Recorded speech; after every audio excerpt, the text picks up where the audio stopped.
Queridos, como diz o nosso pastor, eu tenho no meu coração uma palavra bem gostosa para o seu coração. Eu quero conversar nessa manhã com você o seguinte tema, o seguinte título dessa mensagem: a partir da ressurreição.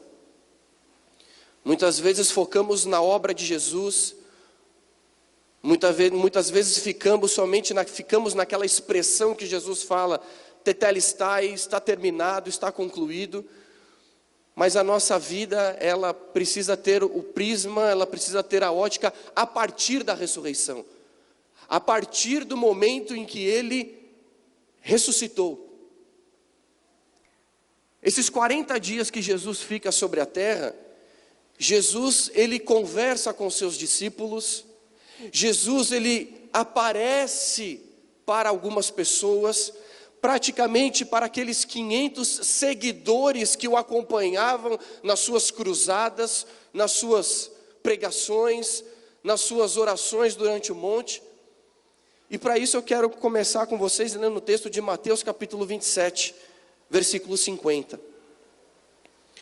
Mateus capítulo 27, versículo 50.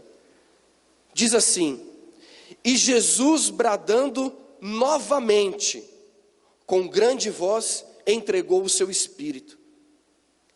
E eis que o véu do santuário se rasgou em dois, de alto a baixo, e a terra tremeu, e as pedras se fenderam, os sepulcros se abriram, e muitos dos corpos de santos que tinham dormido estavam ressuscitados.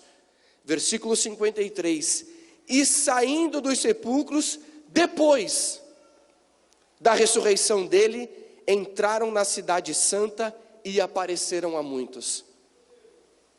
Esses corpos dos santos que ressuscitaram, mas que ainda não entraram na cidade, dando testemunho de quem era Jesus, são todas aquelas pessoas que morreram antes da obra de Jesus na cruz. Eliseu, o Antigo Testamento inteiro, o Antigo Testamento inteiro. Durante ainda o nascimento, quando Jesus está ali ainda como um jovenzinho, um adolescente, quando ele é batizado, todas as pessoas, elas ressuscitaram e ficaram ali aguardando. Aguardando o quê? A ressurreição de Jesus.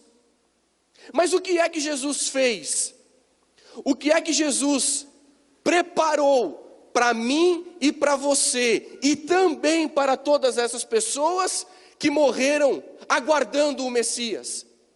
Jesus estava preparando o que a Bíblia chama de novo e vivo caminho. Entre o versículo 52 que nós lemos e o versículo 53, tem muitos versículos no meio. Fala do Salmo 22, fala do Salmo 18, fala de Isaías 63, capítulo 1, Isaías 63, versículo 1. Fala de Isaías 53. Fala quando Jesus aparece para os seus irmãos. Quem são os seus irmãos? Todo o Antigo Testamento que aguardava Jesus. Quando ele anseia aparecer para os seus irmãos, ele diz assim: eu vou me revelar a todos aqueles que aguardavam, e também eu vou fazer com eles um grande culto no meio da congregação. Ele diz assim: todas aquelas pessoas esperavam por mim, agora eu vou me revelar, agora eu vou aparecer. Tanto que o brado de Jó, capítulo 19, versículo 25 é: eu sei que o meu Redentor vive, e por fim se levantará sobre a terra em meu favor. Jó aguardava essa manifestação, Jó aguardava essa revelação.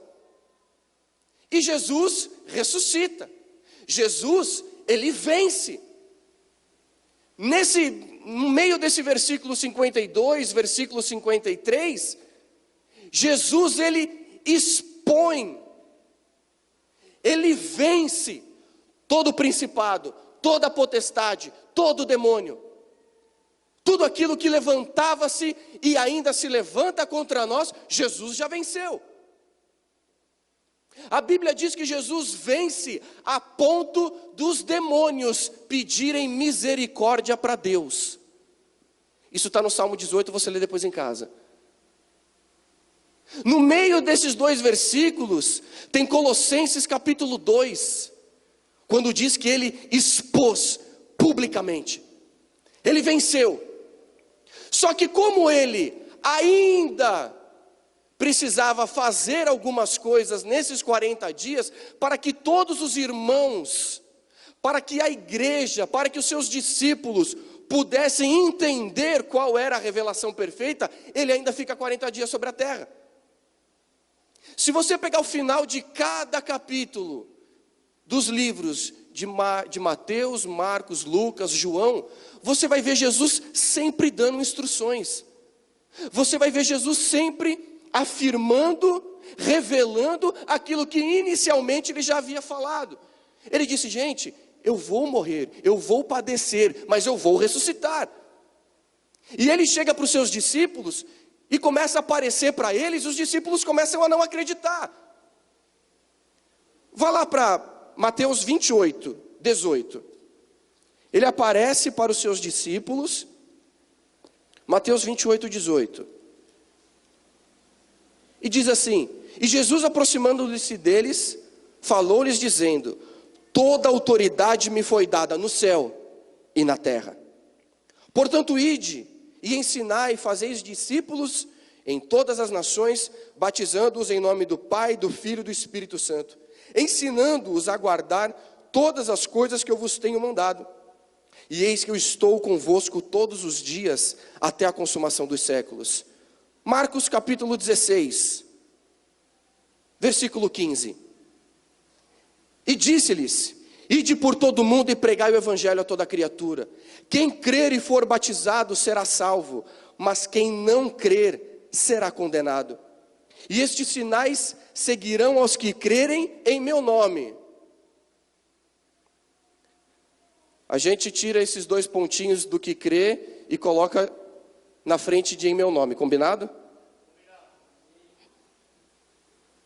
Vamos ler o texto de novo. E estes sinais acompanharão aos que crerem em meu nome. Crer no nome de Jesus, eu vou expulsar demônios, falar em novas línguas, pegar em serpentes, e se beber alguma coisa mortífera, não nos fará dano algum. E nós vamos colocar as mãos sobre os enfermos, e eles serão curados, e eles serão sarados, e eles serão libertos. Amém? Versículo 19. Ora, o Senhor, depois de lhe ter falado, foi recebido no céu, e assentou-se à direita de Deus. Eles, pois, saindo, pregaram por toda parte, enquanto o Senhor cooperava com eles, confirmando a palavra com sinais que seguiram. Amém. Jesus em Mateus fala assim: olha, faz o seguinte, vá por todo mundo e pregue o evangelho. Fale, evangelize. Ele falou uma vez. Na segunda vez, porque a Bíblia diz, se você lê os evangelhos, você vê que Jesus apareceu várias vezes aos discípulos depois da sua ressurreição. E ele, prega o evangelho. Aí sabe, parece quando a gente não entende muito, Jesus fala assim: eu vou falar de novo. Como Paulo diz, eu não me canso de dizer as mesmas coisas, pois a segurança para nós e para vós. Ele diz assim: agora eu vou falar para você de uma maneira diferente. Eu vou dizer para você aquilo que eu te dei em Lucas 9 e Lucas 10. Quando ele comissiona os 12 com poder e autoridade. Quando ele comissiona os 70 com poder e autoridade. Quando ele aparece em Mateus 18 falando, parece que as pessoas não entenderam muito, ou estavam ainda chocadas. Poxa, o mestre morreu, e a gente achou que ia ser liberto do domínio de Roma, e a gente achou que... Jesus falou assim: não, deixa eu falar com vocês novamente. Deixa eu afirmar aquilo que eu já depositei na vida de vocês. Deixa eu imprimir no seu coração aquilo que você já tem, mas você ainda não está desfrutando. E aí ele diz: expulsarão demônios, falarão novas línguas. Se você pegar aqui, tem 4 coisas que Jesus já nos deu. Nós vamos libertar pessoas, Ele vai derramar o dom, nós vamos livrar, nós vamos ter livramento, nós vamos ter proteção, nós vamos ter a cura. E nós ficamos, Deus me dá, e Ele disse, eu já te dei, eu já te dei. E fica aquela briga na oração, Deus me dá, e Ele disse, eu já te dei, eu já te dei. Só que ainda parece que aquelas pessoas não haviam entendido o que Jesus estava falando. Lucas, capítulo 24, versículo 44. Lucas 24, 44.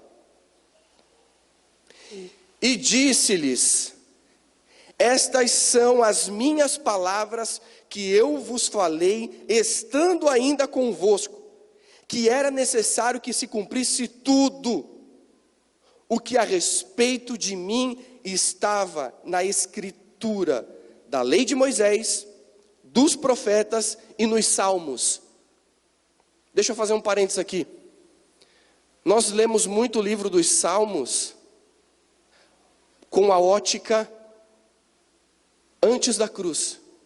Mas se você conseguir enxergar pós-calvário no livro dos salmos, eu e você vamos desfrutar daquilo que ainda nós não desfrutamos.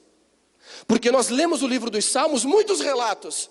Não, porque Davi passou por isso, eu tenho que passar. Tem o cunho dos salmos histórico, mas nós precisamos ter a visão profética. Nós vamos ler um salmo aqui que você vai achar que Davi que fez aquilo, mas Davi estava relatando aquilo que Jesus ia fazer. Mas Eliseu está no Antigo Testamento, é a Bíblia, é a palavra de Deus. Se eu e você, em Gênesis 1:1, enxergarmos a obra pós-cruz, nós desfrutamos da vida que o Senhor tem para nós. E aí Jesus continua falando, então abriu-lhes a mente para que compreendessem as Escrituras. Eles não tinham entendimento daquilo que Jesus havia falado. Nós somos formados por espírito, alma e corpo.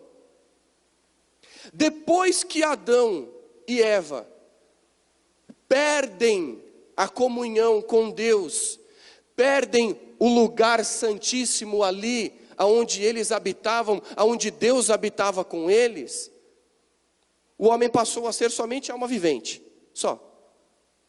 somente alma vivente. Toda vez que o Espírito Santo tinha que fazer alguma coisa, precisava agir, ele não falava no Espírito como fala hoje comigo e com você, ele falava na alma.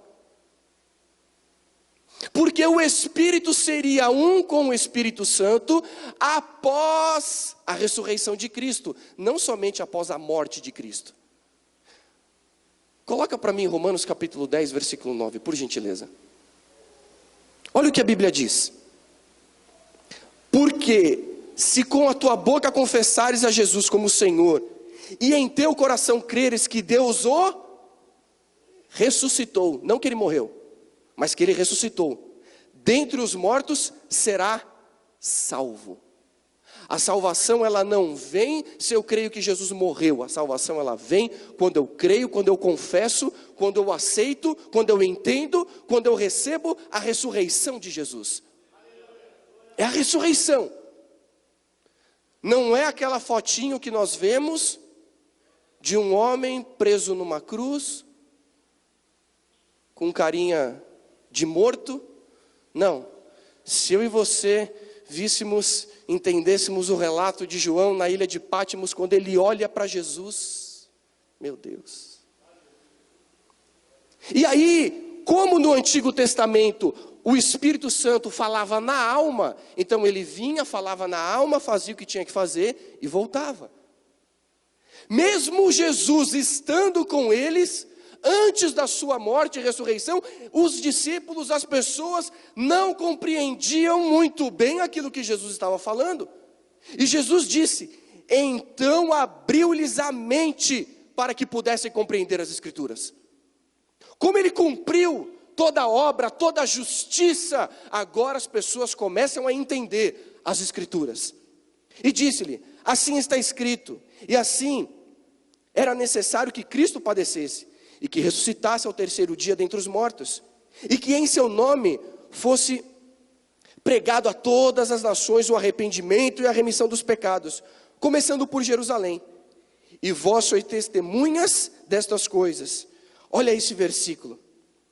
E eis que eu vos envio sobre vós a promessa de meu Pai.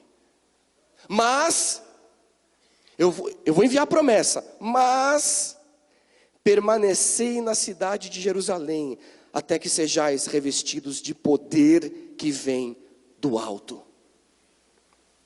Então o conduziu fora, de fronte de Betânia, e levantando as suas mãos, o abençoou. E aconteceu que, enquanto eles o abençoava, separou-se deles, e foi elevado acima aos céus. E eles, adorando-o, voltaram a Jerusalém com grande júbilo, e estavam continuamente no templo, louvando e bendizendo ao Senhor. Jesus diz assim: olha, eu vou abrir a vossa mente para que você possa compreender as Escrituras. Eu lhe dou poder e autoridade para você pisar sobre serpentes, escorpiões, e nada vos fará dano algum. Se você beber alguma coisa mortífera, isso não vai lhe matar. É uma garantia que eu lhe dou. São palavras do Senhor Jesus. Você vai colocar as mãos sobre os enfermos e eles serão curados. Você vai fazer obras, você fará coisas maiores do que eu fiz, porque eu vou para o Pai. Antigamente as pessoas tinham o Espírito Santo numa forma dosada. Eu e você temos o Espírito Santo na sua plenitude, na sua totalidade. E aí o Senhor diz assim: olha, eu vou abençoar vocês. Eu vou fazer aqui uma transferência de unção sobre a vida de vocês. E tudo que eu estou falando aqui vai acontecer através das suas vidas. E ele diz: fique em Jerusalém. Permaneça em Jerusalém. Eu gosto dessa expressão. Fique em Jerusalém, até que do alto sejais revestidos de poder. O número 40, que foi os 40 dias que Jesus fica sobre a terra depois da sua ressurreição, é um número que simboliza a prova. É um número que simboliza um teste. 10 na Bíblia significa muitas coisas. Os 10 eu disse do capítulo 1 de Gênesis. Os 10 candelabros, os 10 chifres, as 10 mesas do templo de Salomão. Só que a totalidade do número 50, é o jubileu. É o Pentecostes. Eu perdi, agora eu vou ter de volta. Foi embora, agora vai voltar.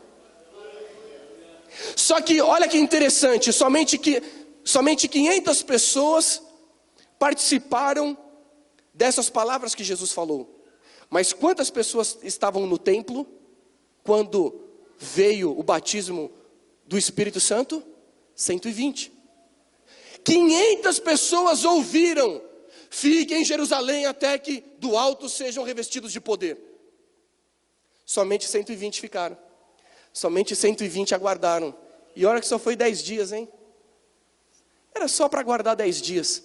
Sabe aquela oração que a gente faz? Ou aquela palavra que Deus dá, e a gente fala: puxa, eu já orei fazem 2 minutos e Deus ainda não respondeu.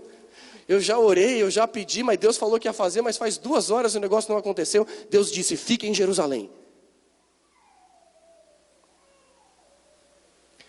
Fique aqui na igreja. Fica debaixo da cobertura do seu pastor, do seu apacentador, do seu líder de grupo.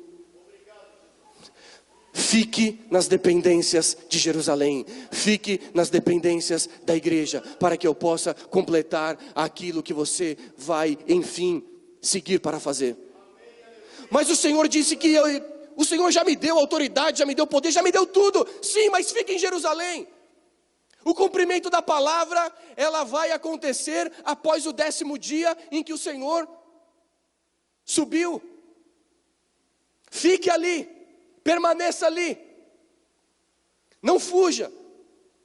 E ele disse que ele nos daria não mais do Espírito Santo em nós para a salvação, mas o Espírito Santo sobre nós para a realização de obras. O Espírito Santo em mim, eu creio, Senhor, é o selo, é o penhor de que eu estou salvo, de que eu vou passar a eternidade com Jesus, mas o Espírito Santo sobre mim é unção, é dom, e isso Ele conferiu à sua igreja. Quando eu e você vamos orar por uma pessoa, é o Espírito Santo sobre nós. Quando confessamos, quando falamos, quando temos autoridade, como alguns são fleumáticos assim como eu, outros são mais quietinhos, mas têm poder, mas têm autoridade. E a Bíblia diz que Jesus, enquanto ele subia, ele ali abençoou e ele subiu. Quando ele sobe, se cumpre o Salmo 24. Salmo 24, versículo 1. Deixa o 3, deixa o 3. Quem subirá ao monte do Senhor? Ou quem estará no santo lugar? Na minha Bíblia diz no Santíssimo. Santíssimo é a presença de Deus. O salmista está dizendo, quem é que vai estar lá? Versículo 4. Aquele que é limpo de mão. Aquele, não aqueles. Aquele que é limpo de mão e puro de coração, que não entrega a sua alma à vaidade, nem jura enganosamente. 5. Este receberá do Senhor uma bênção, a justiça do Deus da sua salvação. Tal é a geração daqueles que o buscam. Que geração que é essa? Toda aquela geração do Antigo Testamento até a morte e ressurreição de Jesus. Daqueles que o buscam a sua face, ó Deus de Jacó. Aí aqui a história já é outra. Aqui a conversa já é outra. Ele está dizendo, quem pode? Quem que é limpo de mão e puro de coração? Jesus. E nós muitas vezes olhamos esse texto e falamos, não, eu sou limpo de mão, eu sou puro de coração. Nós só somos limpos de mão e puro de coração através de Jesus. Sem Jesus nós não somos assim. E nós olhamos esse texto somente e falamos assim, não, eu sou limpo de mão. Não, isso aqui está falando da obra de Jesus. Ele é limpo de mão e puro de coração. O diabo tentou encontrar alguma coisa em Jesus que pudesse invalidar a sua obra, enquanto o seu corpo estava sepultado no segundo dia. Salmo 17, depois você lê em casa.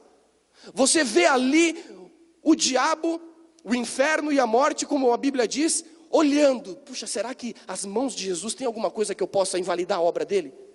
Será que nos pés, será que Jesus andou por algum caminho que não fosse um caminho como as Escrituras falam? Não, não foi possível. Não foi possível invalidar a obra do nosso Senhor Jesus Cristo. Não é possível invalidar. Ninguém nunca vai conseguir invalidar aquilo que Jesus fez. E aí ele diz assim, olha, agora que eu estou subindo, eu preciso levar comigo todas as pessoas que eu tirei e me apresentei nas partes mais baixas da terra. Aí ele começa, levantai, ó portais. O texto correto aqui não é porta, é portal, porque está falando de dimensão, está falando de uma área espiritual. Levantai, ó portais, muito obrigado. Abrem-se os portais, abrem-se as portas antigas, para que entre o Rei da Glória. Os anjos olham e falam assim, mas espera aí, Rei da Glória? Quem é Rei da Glória? Eu não conheço o Rei da Glória. Como Jesus no Antigo Testamento era um mistério oculto, os anjos não sabiam quem era Jesus. Eles foram conhecer quem era Jesus quando efetivamente ele assentou-se no seu trono de marfim à destra de Deus Pai. E aí ele ainda insiste, levantai, ó portais eternos. Mas para quê? Para que entre o Rei da Glória. Ué, Rei da Glória? Mas Deus está sentado no trono branco, que história é essa de Rei da Glória? Ah, o Rei da Glória, o Senhor forte e valente, poderoso em batalhas. Levantai, ó portais, as vossas cabeças, levantai, ó portais eternos. E aí o Senhor, ele entra no céu, mas quando ele entra no céu, ele não entra sozinho. Ele entra com toda aquela geração que aguardava a manifestação do Senhor Jesus. Eu e você já temos a manifestação do Senhor Jesus na nossa vida. Só que esse texto é da sua primeira vinda. E eu, quando leio esse texto, eu me empolgo, porque eu vejo Jesus subindo com a primeira geração, com a igreja labutante, que vem de labor, que vem de trabalho, do Antigo Testamento. Mas eu e você somos a igreja triunfante. Triunfante porque foi Ele que triunfou por nós. Ou seja, eu não preciso mais trabalhar, é Ele que trabalhou por mim, e eu desfruto daquilo que Ele já conquistou por mim. E aí eu vejo esse texto, e eu imagino quando nós nos encontrarmos com Jesus, quando a última trombeta tocar, e o Senhor Jesus descer, e nós olharmos, e nós vemos o Mestre, o nosso Senhor, o nosso Salvador, aquele que nós cremos, aquele por quem nós vivemos, e nós olhamos, e nós também vamos nos encontrar com Ele nas alturas. Eu imagino Ele dizendo assim: levantai, ó portais eterno. Aí os anjos vão dizer: mas para quê? Para que entre a igreja triunfante que eu conquistei naquela cruz. E aí eles vão falar assim: mas quem é esse? Quem é esse? É a igreja, é a noiva, é a minha esposa. Meu irmão, ai daquele que mexer com a noiva. Me perdoe a minha veemência. Ai daquele que tocar na noiva. E eu declaro aqui que se levantam muitos amigos de Deus. Amigos, muitos amigos de Deus, como Eliezer foi para Abraão. Muitos amigos. Só que quando Jesus se assenta no seu trono, e toda aquela geração está com Ele, acontece Hebreus capítulo 12, versículo 22. Hebreus 12, 22. Porque você pode estar falando assim: ah, Eliseu, não sei se é bem isso. Então vamos ver na Bíblia. Mas vós tendes chegado ao monte Sião, a cidade do Deus vivo, a Jerusalém celestial, a companhia de miríades e miríades de anjos, e a Assembleia Universal, e o que? E a igreja dos primogênitos, inscritos nos céus, ao juiz e Deus de todos, e aos espíritos dos justos aperfeiçoados. Tem algum santo aqui? Glória a Deus, levante a sua mão. Você é santo? Você é santo porque Jesus o santificou. Você é justo porque Jesus o justificou. Quando todo mundo chega no céu, o Senhor Jesus entra, toda aquela geração entra, toda aquela geração fala: uau, aquilo que eu esperava, aquilo que eu aguardava. Eles estão ali, hoje, no Éden celestial, no segundo céu. E eles começam a fazer um cântico. Que cântico é esse? Apocalipse capítulo 5. E aqui eu quero investir com você alguns minutinhos. Olha só, meu Deus. João, na ilha de Patmos, tem uma visão do que está acontecendo. Ao mesmo tempo em que todos os santos estão diante de Deus Pai, estão ali juntamente com Cristo, com todas as miríades e miríades de anjos. Eu imagino o chofar sendo tocado, aquela festa, aquela orquestra maravilhosa. E aí, João, tendo toda essa visão, e olhei, e ouvi a voz de muitos anjos ao redor do trono, e dos querubins e dos anciãos, e a multidão dos santos era de miríades, que quer dizer milhões e milhões, que clamavam com grande voz, dizendo: digno é o Cordeiro de receber 1, poder, 2, riqueza, 3, sabedoria, 4, fortaleza, 5, honra, 6, glória, 7, louvor. Por que é que a igreja labutante reconhece isso no nosso Senhor Jesus. Porque foi isso que o Senhor Jesus deu para ela. Não, eu vou explicar para você de uma maneira diferente. Eu vou mudar aqui a minha abordagem. Eu e você só conseguimos receber alguma coisa quando nós reconhecemos que aquela pessoa nos deu algo. Quando você está ali no seu grupo familiar e você fala assim: poxa, líder, que palavra abençoada. Você recebeu. Você deu honra. Quando alguém vai orar por você e você desfruta daquilo, é porque você recebeu.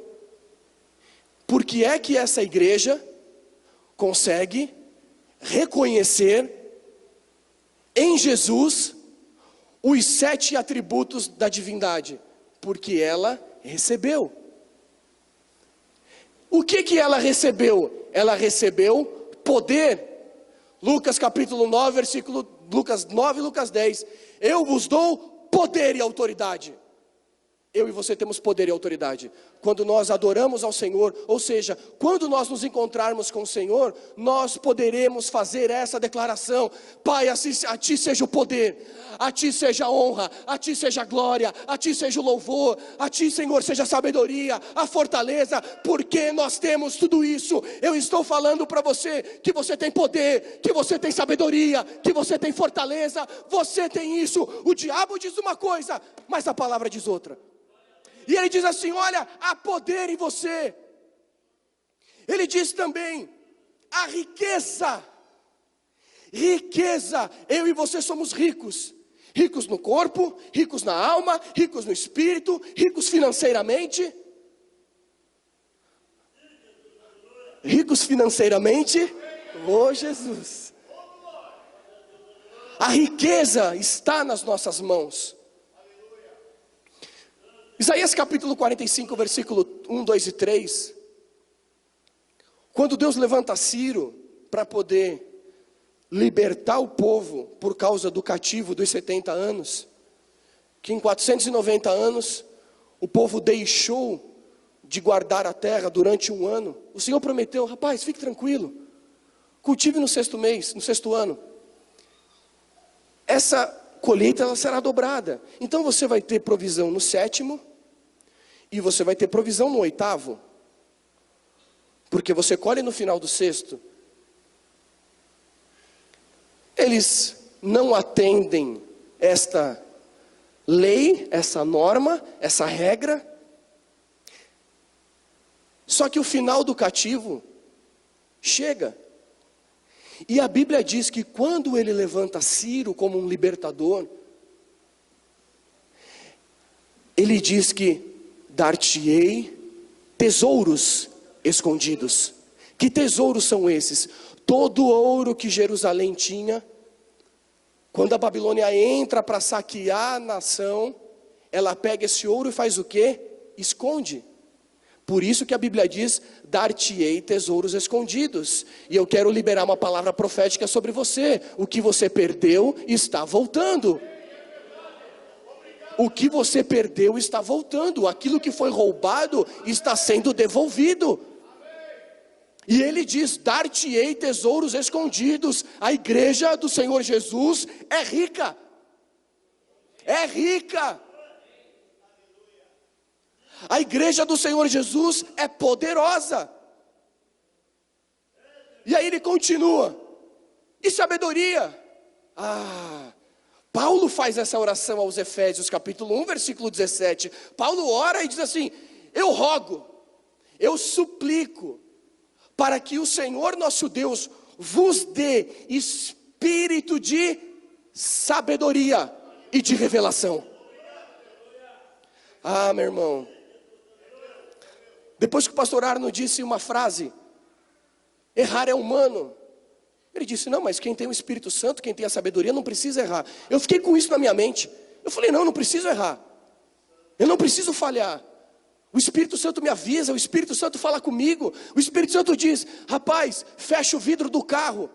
Ele diga: olha, dobra a esquerda, dobra a direita, olha, não vá por esse caminho. O Espírito Santo fala com você: olha, não tome essa atitude. Não precisamos errar.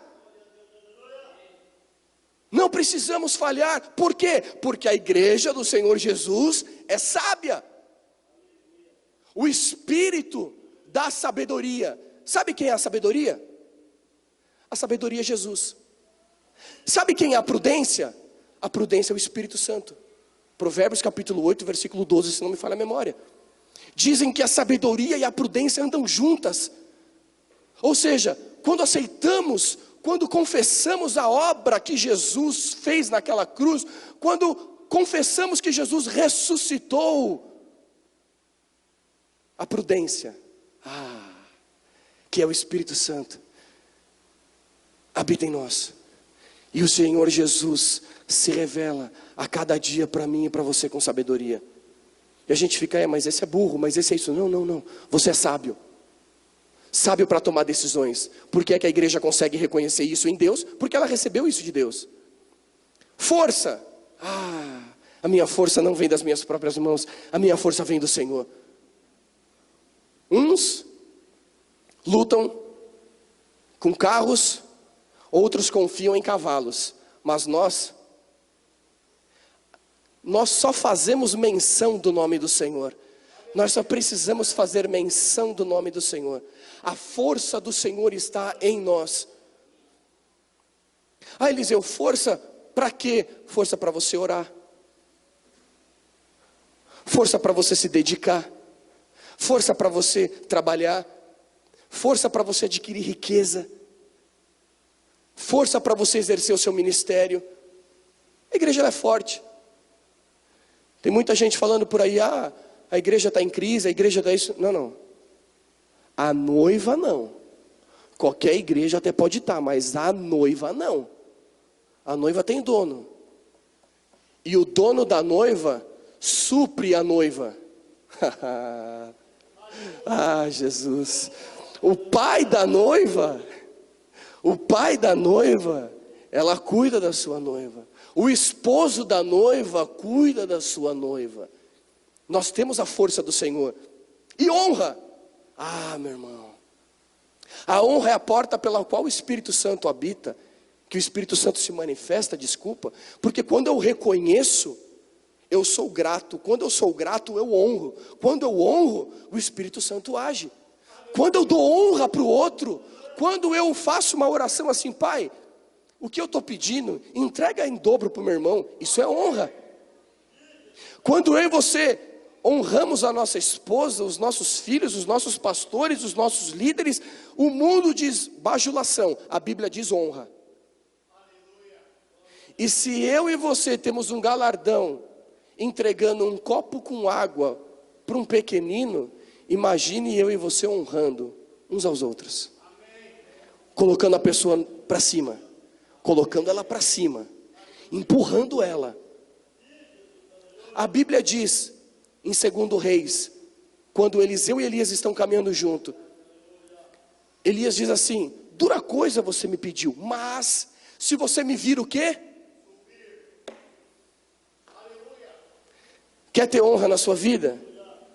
Pegue a pessoa que está do seu lado e joga ela para cima. Honre ela, valorize ela. Por que é que nós conseguimos honrar? Porque nós recebemos isso do Senhor. E quando nós chegamos diante do Senhor, por que é que você quando ora fala assim: Senhor, a Ti seja dado toda a glória, toda a honra, todo o poder, toda a majestade? Você está fazendo essa declaração e nem sabe que o Senhor Jesus já depositou tudo isso na sua vida e você já está desfrutando disso. Glória. Nós temos uma glória. Não, Eliseu, mas a Bíblia fala que o Senhor não compartilha a glória dele com ninguém.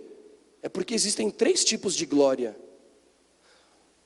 Tem a palavra doxa, cabode e shekinah.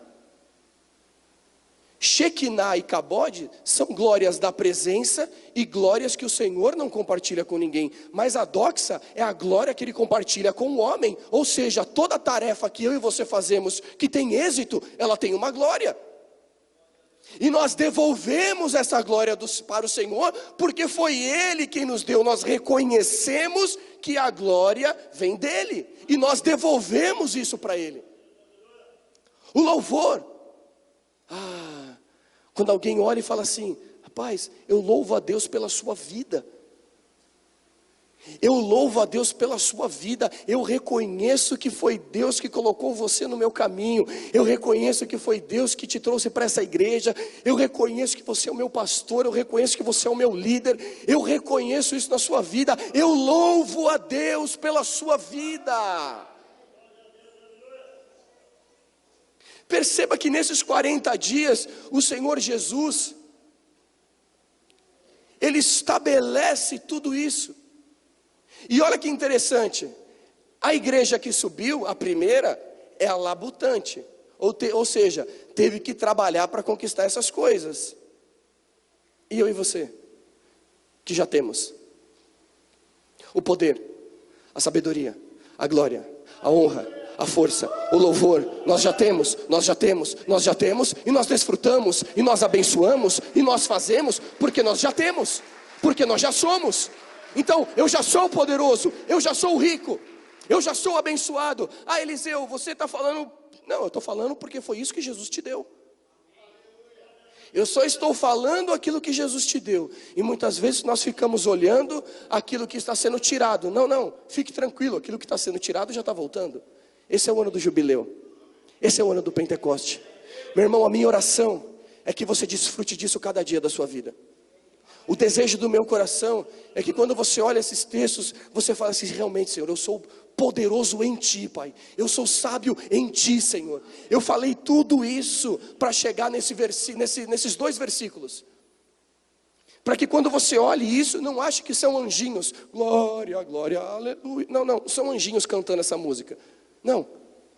É o que eu e você desfrutamos em vida.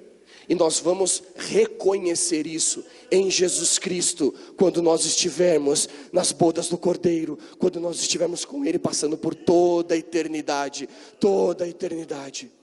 Amém? Você recebe essa palavra? Glória a Deus. Você pode ficar de pé em nome de Jesus?